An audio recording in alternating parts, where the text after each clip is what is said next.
20 करोड़ से ऊपर का मुसलमान का संख्या और 52,000 लगभग पारसी का संख्या, दोनों माइनॉरिटी है। अगर मुसलमानों का जनसंख्या को अलग राष्ट्र के हिसाब से देखेंगे तो दुनिया का छठा सबसे बड़ा राष्ट्र बन जाएगा, इतना बड़ा मुसलमानों का संख्या है। और पारसी का संख्या देखेगा तो एक गांव का बराबर है। 52,000 53,000 का लगभग पारसी का पॉपुलेशन इस देश में बच गया है। और दोनों माइनॉरिटी का स्टेटस मिला हुआ है। माइनॉरिटी स्टेटस इसलिए मिला है कि इस देश में हिंदुओं का जनसंख्या लगभग 80% है। कौन सही, किरण रिजिजू जी या ओवैसी जी? किस वाले मामले में? अलग अलग मामले हैं, अलग अलग मामले। बताइए फिर। देखिए, ओवैसी जी का तो बड़ा सीधा सा है कि उनको एक नैरेटिव सेट करना है कि मुसलमानों ने हिंदुओं को लीडरशिप दी, लेकिन हिंदू उनकी चिंता नहीं करता है, इसलिए आप हमको नेता मानिए। और रिजिजू जी का क्या कहना है कि भाई मुसलमानों की चिंता कौन करेगा, ये संविधान तय करेगा, ये नेता तय करेंगे, लेकिन मुसलमानों के नेता आप हैं। मैं जो कह रहा हूं उसको समझ रहे हैं ना? ओवैसी जी कह रहे हैं मुसलमानों का नेता मैं हूं, दूसरा कोई आपके लिए कुछ कर नहीं रहा है, तो इसलिए मुझे नेता मानिए। यानी कांग्रेस से, समाजवादी पार्टी सबसे आई।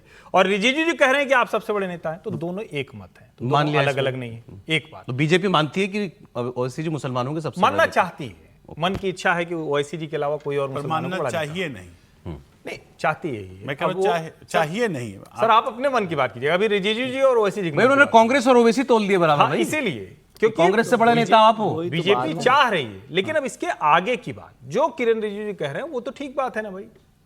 20% जिसकी आबादी हो वो भला अल्पसंख्यक कैसे हो सकता है? उन्होंने कहा every non Hindu is a minority.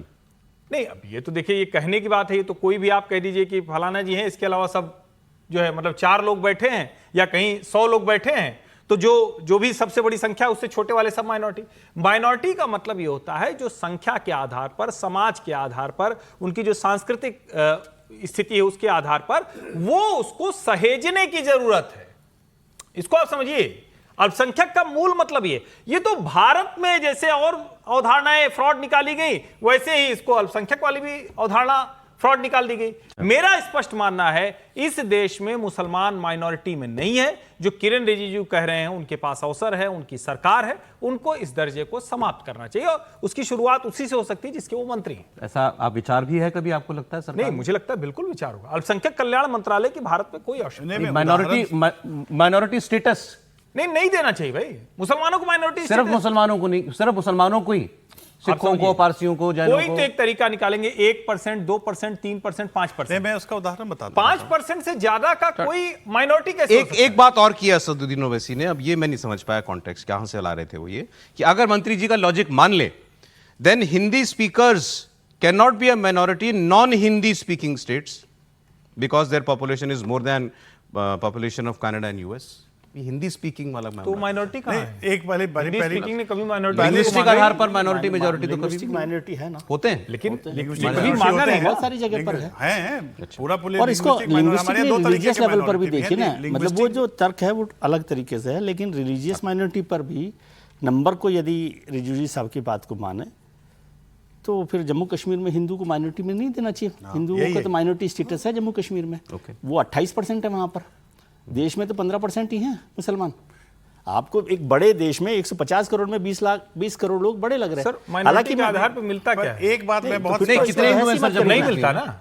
नहीं माइनॉरिटी अगर कोई माइनॉरिटी स्टेटस है, मुझे तो नहीं पता कि ऐसा कोई माइनॉरिटी नहीं है, आपको नहीं पता तो ये गलती है। नहीं वो तो अलग चीज रिजर्वेशन मिलता है, वो तो मुसलमान भी यही कह रहे हैं। रिजर्वेशन तो क्या मिलता है? जम्मू कश्मीर में हिंदुओं को रिजर्वेशन मिलता है? नहीं मिलता। मैं वही कह रहा हूँ, इसको स्पष्टता से माइनॉरिटी स्टेटस है और अभी जो मनाही कर रहे हैं माइनॉरिटी स्टेटस है। और अभी जो वैष्णो देवी का जो कॉलेज का जो विवाद हुआ था वो भी इसी वजह से हुआ था, जिसमें रिजर्वेशन की बात हुई थी।